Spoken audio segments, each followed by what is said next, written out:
And welcome everybody to another edition of the GSMC Football Podcast brought to you by the GSMC Sports Network. As always, I'm your host, Kenneth Grunfelder, and it's great to have you guys here on this Friday, February 2nd. We have a lot to talk about on the show today, but before I get into that, I just want to remind you guys, as always, to tip or donate and get your comments recognized, make sure to go to the following link. That is streamelements.com/gsmcsportsnetwork./tip. Again, that really helps the show, makes the show more interactive between myself, the host, and you guys, the viewers. Again, that is streamelements.com/gsmcsportsnetwork./tip. And as always, it is displayed on the ticker on the bottom of the show segment down below. So with that being said, let's get into what we are going to talk about for today. So we're going to start off the show. We're going to talk about the storylines heading into the Super Bowl. So we'll go through that to start off. Then in the second part of the show, I'll talk about Jim Harbaugh's impact on the Chargers, for the Chargers. He met with the media, so I'll talk about that and what the expectations are for the Chargers going forward.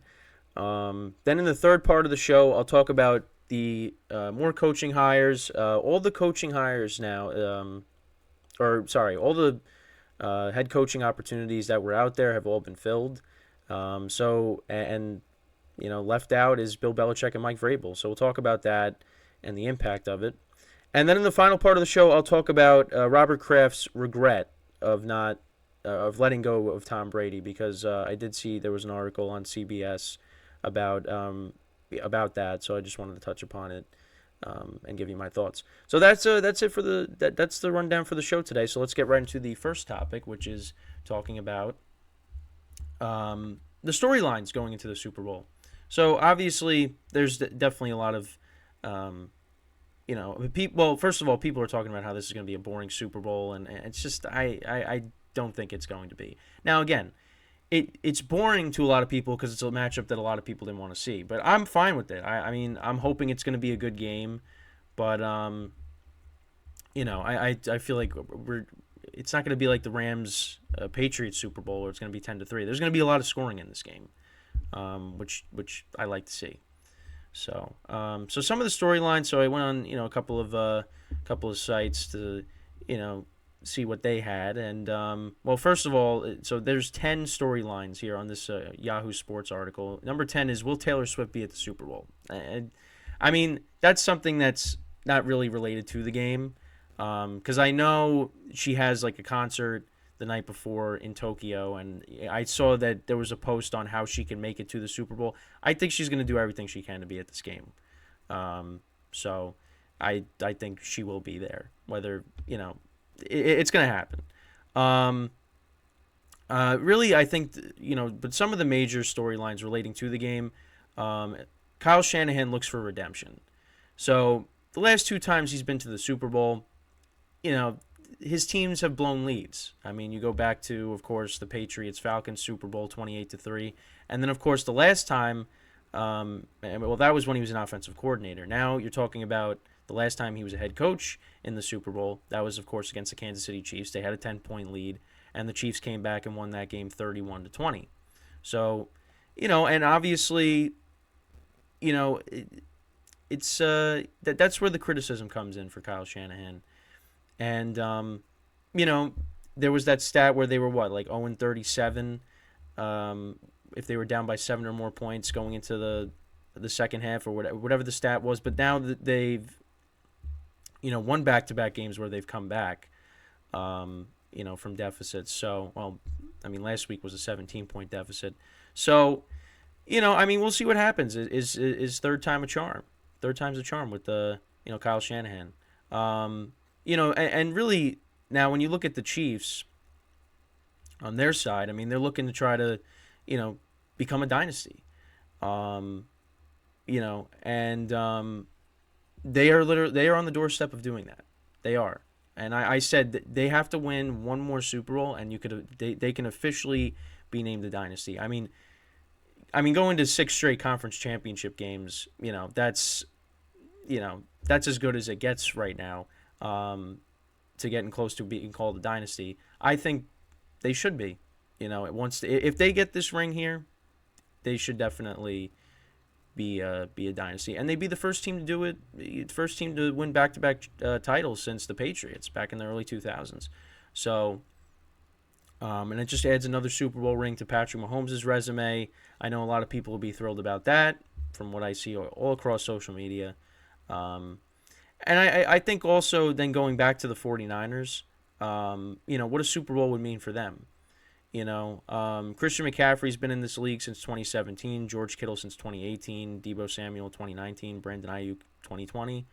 I think now this is going to be Ayuk's first Super Bowl and McCaffrey's. Kittle and Deebo obviously were a part of the Super Bowl team that lost to the Chiefs, back in 2019.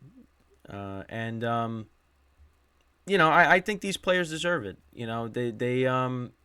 They've made it to the conference championship 3 years in a row. Now they've made it back to the Super Bowl. I mean, they've gotten close. It's just, they've come away with nothing. And they are going to have to do everything they can in this game because it's going to be tough going against the defending champs. But I think those players, they deserve it, and I hope they get it. Like I said, I want the 49ers to win. And then also you got to talk about their quarterback and the kind of the kind of journey that he's been on. Being the last pick in the draft. Now he's played in back-to-back conference championship games, even though the last year he didn't even make it through the first drive because he ended up getting hurt. And who knows what would have happened if he didn't get hurt. But the fact that they've made it here again and now they're in the Super Bowl, it's unbelievable. And, he's faced a lot of criticism, with all the game manager stuff. And, I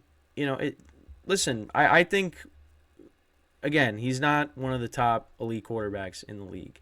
But I do think that he's doing things with this offense that, the previous quarterbacks on this team weren't able to do, like Garoppolo, Trey Lance. I mean, Trey Lance really didn't get a shot because he was hurt, but I don't know. That's just my opinion on it. I think also another small storyline going in. So Nick Bosa was talking about the tackles for the Chiefs, and he said they hold a lot. So that could be something that the Chiefs use as bulletin board material. So we'll see. But yeah, I mean that's just some of the storylines here. I don't know if there's any other ones that I was looking at. I mean, it really just it's a legacy game for Kyle Shanahan, like I said. Andy Reid, this only just puts him in the conversation as being one of the greatest head coaches of all time. What he's been able to do. I mean, bringing two franchises to a Super Bowl. I mean, obviously they didn't win when he was with the Eagles, but with the Chiefs, it took some time, but then they got the right quarterback, and listen, now they're, again, 6 straight conference championship games, 4 Super Bowls in the last 5 years. It's unbelievable, what they've been able to accomplish, him and Mahomes.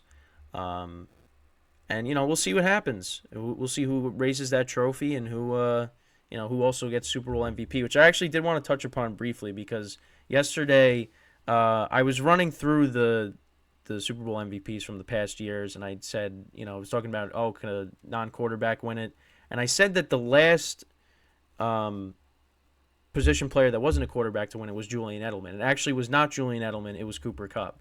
And I did go back and rewatch my show from yesterday because I wanted to see because I forgot exactly what I said. But yeah, I said Matthew Stafford won it with the Rams confidently with no hesitation. And then there were a couple of comments, and I was like, okay, let me on my episode. So I went back and looked, and I was like, oh, it was Cooper Kupp that won it instead. And I can't say it happened so long ago that I didn't remember because I was rattling off Von Miller and Malcolm Smith that won Super Bowl MVPs. I guess I just thought Stafford won it, to be honest. But Cooper Kupp actually was the last non-quarterback to win it. So I apologize for that. I don't know why I didn't realize that, but I guess I just assumed Stafford won it. So that was something I just wanted to touch upon. So Cooper Kupp was the last non-quarterback to win MVP. It wasn't Julian Edelman. So that's my bad. But Yeah, I mean, listen, I think there's a lot of juice going into this Super Bowl. And I just feel like we just have so many people just complaining about the matchup, complaining who's in it. I mean, it's going to be a good game. It's going to be a good game. There's going to be points scored. It's going to be a fun time. But I understand. It's because everybody wanted the Lions and the Ravens. I get it. But this is what we got. And for me, I'm hoping that the Niners win it. But again, we got a whole week another week to talk about this game, and then it's like, okay, well now what? But I like I said, I feel like we got a lot of juice going into this matchup, and I think I mean what worries me, of course, is how the 49ers have started off on offense these last 2 weeks. Um, because listen, I think if you get down early against the Chiefs, I don't think they're going to be able to come back. But you know, that's what we thought with like the Packers. We thought that with the Lions. Now again, the Chiefs are more experienced, and I mean they have the best defense out of the three teams that the Niners have played in the postseason or are going to play. Um, it's going to be different, but you know what? They can prove us wrong. You know, which I again I hope they do.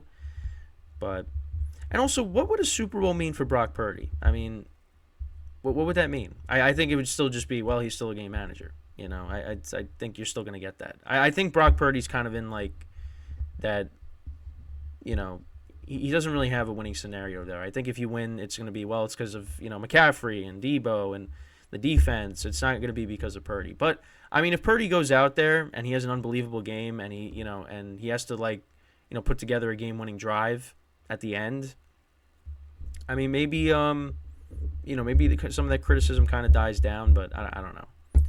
Um, I don't know. I still think he's a good quarterback. It's just, yeah, he's in a great situation. Both things can be true. He could be a good quarterback, but he also, is surrounded with the best supporting cast you could possibly have. Um, well, I don't know if I'd say that, but still, like one of the top best situations you could be put into. But I don't know. I think, like I said, he's doing things with this offense that I don't think Jimmy Garoppolo was doing. And again, Purdy's mobile. Purdy's more mobile than Garoppolo was. Also, you go back. I watched the regular season matchup they played, the Chiefs and the 49ers from, I think it was from 2018. And Garoppolo, like, before he got hurt, like, even when the Niners first acquired Garoppolo, he looked like such a different quarterback. And I saw people were saying it in the comments of the video I was watching. After that ACL injury, Garoppolo was like not the same. Because again, you go back to when they first acquired him in 2017, that like 5-6 game stretch. The Niners won all the games that he played in, and he just looked like such a better He looked like such a good quarterback. And then like the first couple of games of the season, he looked good, and then he tore his ACL, and like he was still like, look, they made it to the Super Bowl. He wasn't bad. He was still solid, but I don't think he wasn't as good as I think we thought he was going to be. And I think it had a lot to do with that injury. But still, I think, going with Purdy, trading Trey Lance. I mean, I think, it's worked out fine for the Niners because they're, in the Super Bowl, and he's a part of it. He's a part of it. Whether you like it or not. But listen, like I said, we got another week to discuss this game. So, with that being said, though, we are going to take our first break of the show. And then when we come back, we're going to talk about Jim Harbaugh and what his impact is going to be with the Chargers for the 2024 season. So, with that being said, stick around and we'll be right back here on the GSMC Football Podcast.